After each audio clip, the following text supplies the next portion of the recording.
박혜영 목사의 울림이 있는 이야기. 처남 둘이 79세 자기 어른을 요양원에 보내놓고 아내에게 전화해 비용만 똑같이 나누자고 했습니다.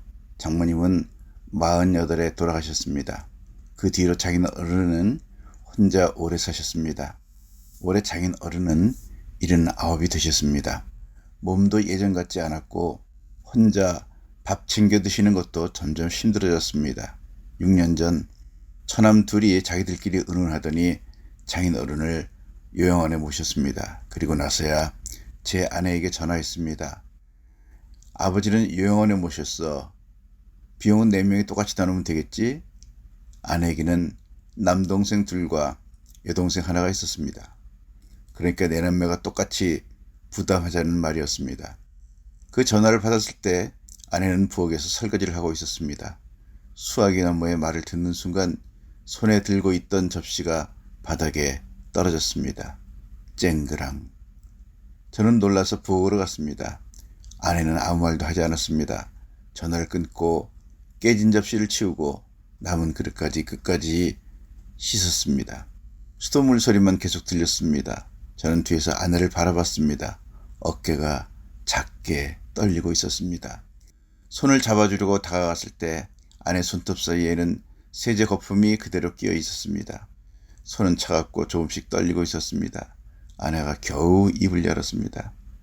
우리 아빠 단체생활 제일 싫어해. 젊을 때 회사에서 작은 방 하나 배정받았을 때도 벽을 3번이나 직접 칠하고 나서야 들어가 살았어.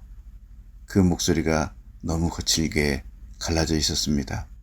다음 날 우리는 바로 요양원으로 갔습니다. 장인 어른은 요양원 입구 옆 돌 의자에 앉아 계셨습니다. 손에는 낡고 구겨진 손수건을 꼭 쥐고 있었습니다. 그 안에는 돌아가신 장모님의 흑백 사진이 들어 있었습니다. 우리를 보자 장인 어른 눈이 잠깐 환해졌습니다. 하지만 곧 다시 어두워졌습니다. 너희가 왜 왔냐? 나 여기 괜찮다. 밥도 챙겨주고. 그 말이 오히려 더 마음 아팠습니다. 방 안으로 들어가니 소독약 냄새가 진하게 났습니다. 침대 옆 작은 서랍장 위에는 반쯤 먹다 남은 죽그릇이 놓여 있었습니다. 그릇 가장자리에는 죽이 말라붙어 있었습니다.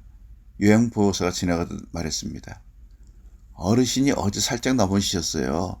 말씀을 안 하셔서 나중에 알았어요. 그제 우리는 장인어른 무릎에 삐뚤게 붙은 반창고를 보았습니다. 아내는 말없이 무릎을 꿇었습니다. 그리고 조심스럽게 반창고를 떼어냈습니다. 상처는 빨갛게 부어 있었습니다. 아내의 눈물이 그 위로 뚝 떨어졌습니다. 잠시 뒤 처남들과 처제도 요양원에 왔습니다. 처남들은 휴대폰을 꺼내 이체 내역부터 보여주었습니다. 우리가 먼저 냈다. 앞으로는 딱 나눠서 내면 돼. 그게 제일 공평하지. 처제는 눈이 빨개져 있었습니다. 나도 아빠 모시고 싶은데 우리 집은 너무 좁아. 애들 방도 없어서 진짜 힘들어. 아내는 아무도 탓하지 않았습니다. 소리도 지르지 않았습니다. 그냥 가방에서 카드를 하나 꺼냈습니다. 내가 다 낼게. 아빠는 우리 집으로 모시자. 내가 돌볼게. 사람들은 서로 얼굴을 쳐다봤습니다.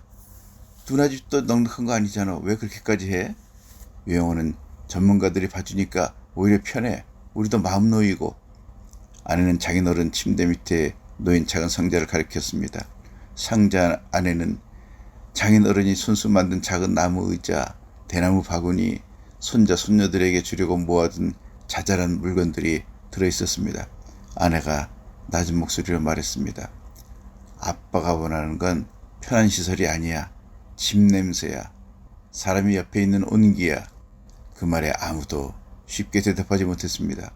우리가 장인 어른을 집으로 모셔오던 날 장인 어른은 차 안에서도 그 손수건을 놓지 않았습니다.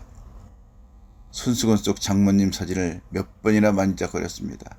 집에 도착해 아내가 침대를 정리하던 중 매트리스 밑에서 낡은 통장 하나를 발견했습니다. 장모님이 돌아가신 뒤 장인어른이 조금씩 모아둔 돈이었습니다. 큰 돈은 아니었습니다.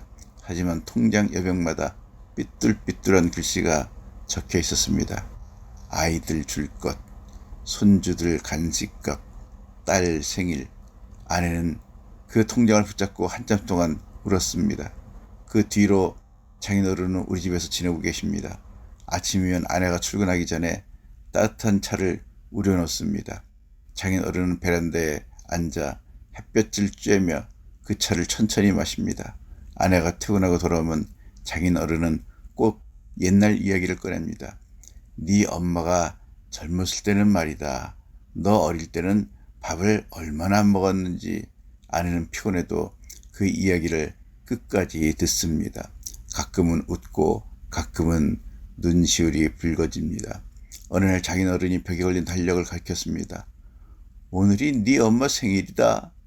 아내는 잠깐 멈췄습니다. 그리고 바로 밖으로 나가 작은 케이크를 사왔습니다. 그날 밤 부녀는 케이크 위에 초를 하나 꽂고 앉았습니다. 장인어른은 돌아가신 장모님 사진을 앞에 두고 웃었습니다. 그 웃음이 꼭 아이 같았습니다. 처남들은 가끔 찾아옵니다. 과일 한 봉지를 내려놓고 잠깐 앉았다가 갑니다. 아내는 돈 이야기를 꺼내지 않습니다. 누가 더 냈는지 누가 덜 왔는지 따지지도 않습니다. 다만 어느 날 장인어른이 이웃에게 하는 말을 들었습니다. 우리 집 딸 집에서 먹는 죽은 유영원 죽보다 훨씬 고소해. 그 말을 들은 아내는 부엌에서 한참 동안 뒤돌아서 있었습니다. 저는 압니다. 그날 아내가 깨트린 건 접시 하나가 아니었습니다. 아버지를 아무도 제대로 붙잡아주지 않았다는 서러움이었습니다. 하지만 아내가 다시 주워든 것도 있었습니다. 딸로서의 마음, 늦기 전에 아버지를 따뜻한 곳에 앉혀드리고 싶은 마음. 사람들은 자주 말합니다. 형제끼리는 공평해야지. 비용은 똑같이 나누는 게 맞지. 물론 돈은 나눌 수 있습니다. 하지만 마음까지 정확히 네 등분으로 나눌 수는 없습니다. 유용한 침대가 아무리 좋아도 밤에 문득 딸아 하고 부르고 싶을 때 대답해주는 사람의 온교와는 다릅니다. 비용을 똑같이 냈다고 해서 부모의 외로움까지 똑같이 덜어드리는 건 아닙니다. 아내가 이런 말을 한 적이 있습니다. 돈은 없어지면 다시 벌면 돼. 하지만 아빠는 한 명뿐이야. 놓치면 다시 못 찾아. 며칠 전 장인어른의 오래된 물건을 정리하다가 날린 상장을 하나 발견했습니다. 아내가 어릴 때 받은 상장이었습니다. 모서리는 다 닳아 있었고 종이는 누렇게 변해 있었습니다. 그런데 장인어른은 그걸 오랫동안 벽에 밑에 넣어두고 계셨습니다. 그걸 본 아내는 또 한참 울었습니다. 부모에게 자식은 늘 약점이면서도 버팀목입니다. 장인어른이 요양원에서 한마디도 불평하지 않았던 건 자식들에게 짐이 되고 싶지 않아서였습니다.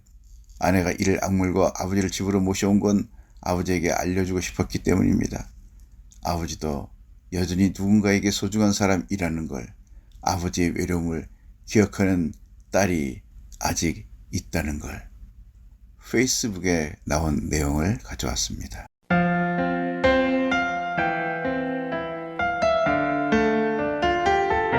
지금까지 행복한 주님의 교회 이태영 원로 목사의 울림이 있는 이야기였습니다.